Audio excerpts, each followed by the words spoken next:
CIG has just announced the latest concept ship to add to their backlog of already unfinished ships. In this video, I'm going to go through the reasons why they keep adding concept ships, my issues with those reasons, and I'm going to end the video with what they could do to get out of this rut of relying on funding through selling JPEGs and concept ships like that, and maybe get some of that faith back into the game. Hi, my name's Dead Leader. I have a marketing degree and I've released several games of my own. And I've been working in the video game industry for many years now, from marketing, events, design, and I'm also a relatively new player to Star Citizen. I've only really been playing it for the past year. And I've been following it for quite a few years. And now that I've been really kind of playing it and, it's in this sort of great state that it is now, that it's really a game, it's not just a model of a ship in a hangar like the old days. I've been really enjoying kind of getting into it and participating. I own multiple pledge ships, and I've been noticing how bitter the community can kind of be with all these concept ships that clearly people have, paid for these ships, to like 10 years ago, and they still don't have anything kind of in their hands for it. That's obviously a problem. Like a lot of people that I talked to who were initially pledged to the game years ago, now that I'm into it, I'll be talking about it, and the first thing that comes out of their mouth is this sort of anger and vitriol and disbelief that it's something that they want to check out again, because their heart's sort of been broken by it too many times. And it's actually been very difficult to get them to kind of give it another look, because they've, it's happened a bit too much. Yeah, so I'm going to go over sort of why CIG have given that they're they're still releasing concept ships, why they don't have them currently on the roadmap, and their sort of excuses and reasons behind that. This video isn't supposed to be like a harsh criticism or on CIG. Like what they've done already, I think is incredible, and they've come above and beyond. I think it's just that the way that they were initially funded and run the business, I think now is kind of matured into a different point. So let's get started. Let's talk about why. So the reasons that there's such a ship backlog is because it's the funding model. Every year they release new concept ships, because when it was first crowdfunded, that's how they market it. And a lot of crowdfunds do that, where, you pledge to a certain size or a ship or, reward that you'd get. And then, with the promise that eventually you're going to get these ships in a game when it's created. And historically, every year they've brought more ships in to sell in this way and sort of add that, into this backlog of new ships, and that's become the way that they fund. And a lot of people that talk about reasons why to buy pledge ships and reasons to buy concept ships is you're supporting the game, because they're a big fan of it, and that's totally a good way of going about it. I just believe that CIG could be doing this a little bit better. One of the reasons they've given is they don't want to add ships that don't have the gameplay loop ready to go. So say, there's right now we're getting salvage turned on, and we've had the reclaimer in the game for quite a few years, and we're only just getting hull scraping that's coming in now, but there's whole elements of gameplay that haven't been with this ship for ages, so it hasn't really had much of a use. And so, they've obviously seen that with ships that they've done in the past and been like, all right, they were a bit of a letdown to people, so we're gonna wait until that gameplay loop is in there. And saying, quoting that it's a better use of their time to work on other ships that do have that gameplay loop, or to work on actually getting that gameplay loop in the game. They've stated they could be working on one of the larger capital ships, and that could take up to like a year. But then once that's in game, if it can't do any of the gameplay roles that they've promised, then, that's bad on their part. My issue with this is that while yes, that is a valid reason, but it also seems more like a valid excuse to put off active development of these ships for an indefinite amount of time. And it means the longer that you work on, perfecting these gameplay loops, then, if these ships are going to take like a year or however many months kind of like each, then the more you put it off, the more, assumably more years and years are going to be added on if they're going to take this long. There's such a backlog of ships. And if you're saying that it's going to take that long, then you can't rationalize releasing more larger concept ships. Like, as a new player to the game, I was aware of these backlog ships coming into it. And when IE came around, all these concept ships were popping up, and I just saw them, and I just like, it bummed me out more than anything. Like, for me, it would be, literally, I would be waiting the least amount of time for these to come to reality. But they just sort of like, with not having any real idea of when they're going to come in. It's just a bummer. And like, it's one thing when you're initially crowdfunding something and no one has anything, you're pledging to the idea of this gameplay in this world and you don't have anything to sort of compare it to. But there is a game here now, it is, quote unquote in alpha, but is more of a game as a service. We have something to compare it to. We have these other ships in this world that we know that you've proved like that it can be pulled off, and we have other ships to compare it to. So when people pledge to these ships, they pledge to the idea of their role in this galaxy and how they're going to live their space life. So there is value in releasing ships without their full gameplay, because I know that I've been running around on the decks of the Reclaimer, kind of looking forward to salvage, thinking that like, I'll walk friends around and show them like, the Carrack. I'll be like, look, this is the drone bay. This is the cargo bay. Like, these doors are going to go up and down, but look, that functionality hasn't entered into the game yet. And like, my excitedness for it, still, that resonates with other people, and they get excited about it and they start seeing the potential scope of what the game can be as well.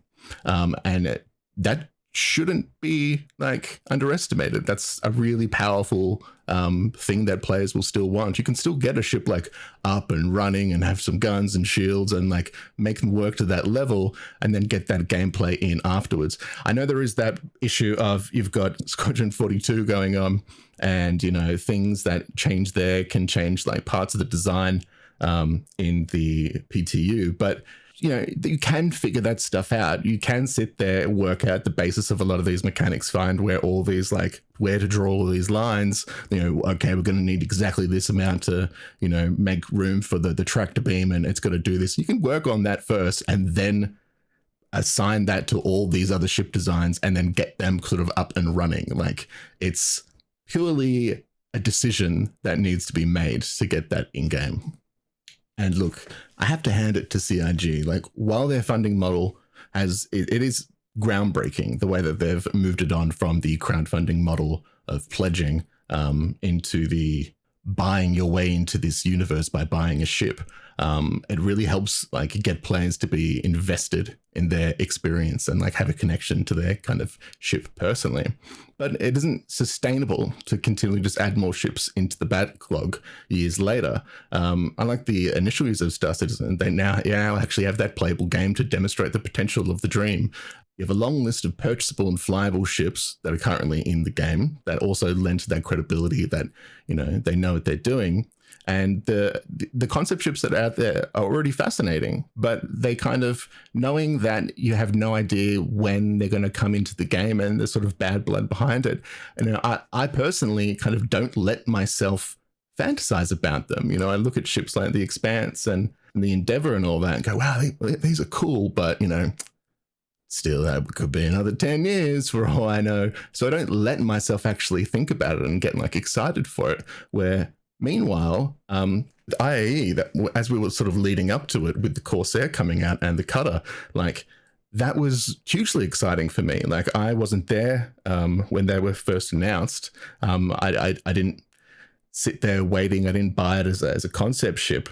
Yet the hype that was gathering around just the community and people creating like leak videos and all that, like, I was fully aboard the hype wave for it to come out and immediately got it. And like, I was soaking up any information I could about like, the Cutter and all the theory crafting. I really got sort of involved with all that.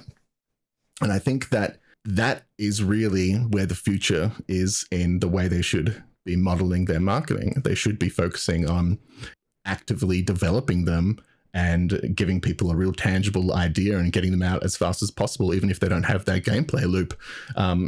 Because those leaks and stuff coming out, like that's free marketing in itself.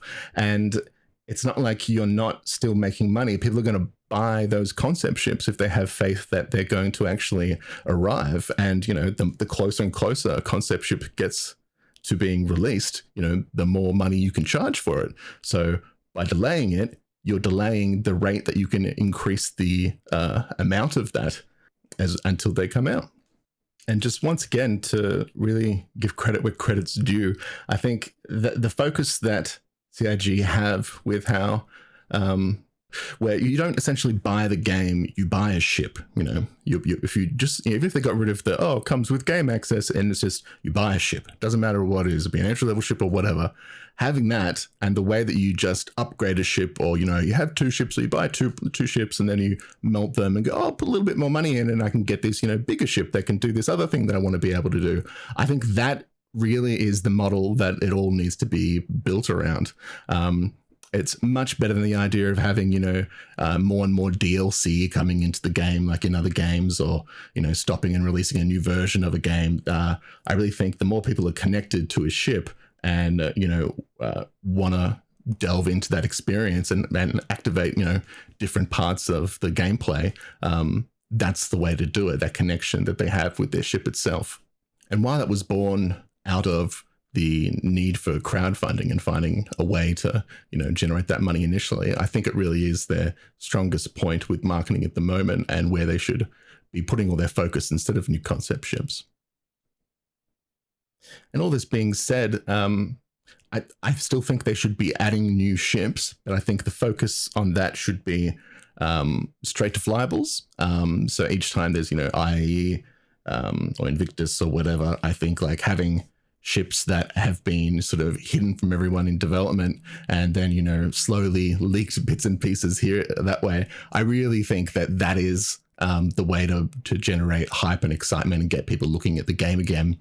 And then, come up with new concepts and ideas, but don't immediately put a price tag on them, because as soon as you do that, in that person's head, regardless of how many caveats or whatever you kind of give them, or excuses why, or terms of service saying they're not going to get it in any predicted time schedule, like it's still going to sit in the back of that person's head and start burning eventually. Like it's gonna, yes, it gives them something to look forward to and to sort of stick with the game, but it's going to 100% generate ill will.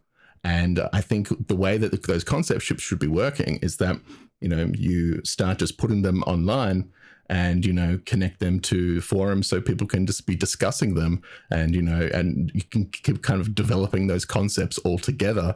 And then maybe when it comes to, voting a new ship to go into development, like happens every year, it should be out of that pool of concept ships. And then everything else is still sort of like, yeah, you are making it, but they're things that will be added once you've gotten rid of this backlog, because the backlog is, one, bad for the original backers who have been burnt and are still sticking by you right now. It's bad for the backers who have, buggered off and they don't see any interest in coming back if things still haven't been done. And it's bad for the new players that come to the game and they see this ill will being spoken about everything. It's just not good to do it this way. And also, I think not tying yourself to a concept so early and with a price tag on it really leaves you room to still be able to make changes far more freely to ideas and concepts and evolve as people are playing the game, since you're less tied to deliver on exactly that. Like on Inside Star Citizen the other day, everyone was talking about their dream ship or what they would like to work on next, and the idea of like, a ground mobile base came up, and that was a really fascinating, cool idea. It sounded like something out of like Transformers or like a G.I. Joe kind of base idea, yet that's something that would need to be fleshed out so much. And I think like if that was sort of in the hands of a lot of people as the idea of like, well, how could this be fleshed out? Like there'd be time to generate discussion and gameplay and theory crafting and, getting the community involved in that way, that I think you can't really get at the moment. It's just sort of like, people discussing how some of these ships could be used potentially in the game that we already have. And lastly, Just another thing that's sort of I've noticed like a lot of new ships that are kind of coming out, all sort of being pitched for the reasons that, you know, the in-game companies, in-game lore, like they don't have a competitor for another company's version of this. So say like, you know, the A1 was sort of marketed as, you know, Crusaders version of the, you know, like the Freelancer or the Cuddy Black, you know, like each company sort of has these 3 starterish ships, and, you know, that was their reason for developing that. But we don't need that. Like, yes, it's great for the in-game world and the lore in the game and everything, but those aren't things that are actually needed. Not when we have all these other things that we're still waiting for. No one needs a new Cuddy Black. Like, I know, once again, it's like doing just things for the sake of the in-game lore, like sticking true to it, that, well, you know, in the game they would hate that came out on the market, so, you know, we've got to come up with a competitor for it. That's, you know, that's true in game lore, but there's much bigger problems right now than, you know, creating more work to keep with that lore. Like the RSI Galaxy, look, we have a Carrack, we have the Odyssey, which is a concept ship, like coming out. Well, that, you know, people have already pledged to for those ideas. They've pledged for those dreams already. So the idea of adding more work that could potentially put behind these other ships, which people have already sort of committed their, you know, their heart into, is, you know, is insulting.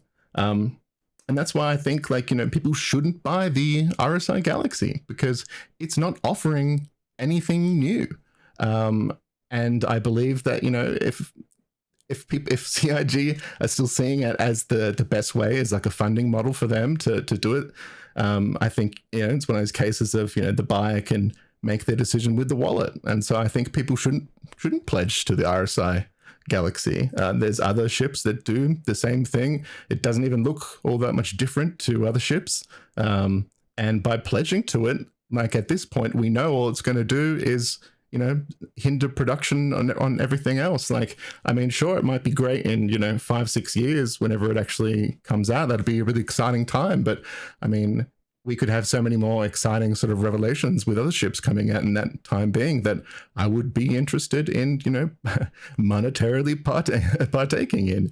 But until then, it just seems, you know, it just seems a little bit predatory. So I honestly think no one should be purchasing the RSI Galaxy unless they busted on us that it is a straight to flyable or a soon to flyable. Because I do see that is a really, you know, smart way of doing the marketing and giving it straight to people, and not letting them feel like, you know, that it's something that they might never see, and burning new customers. Yeah, and that's my piece. Thanks for watching. Leave a like and subscribe if you like this kind of thing. I'm new to this. And if you've got any other things you'd like me to talk on from a developer standpoint or a marketing standpoint, leave a note in the comments and I'll see to it. Thank you. Dead Leader out. Dead Leader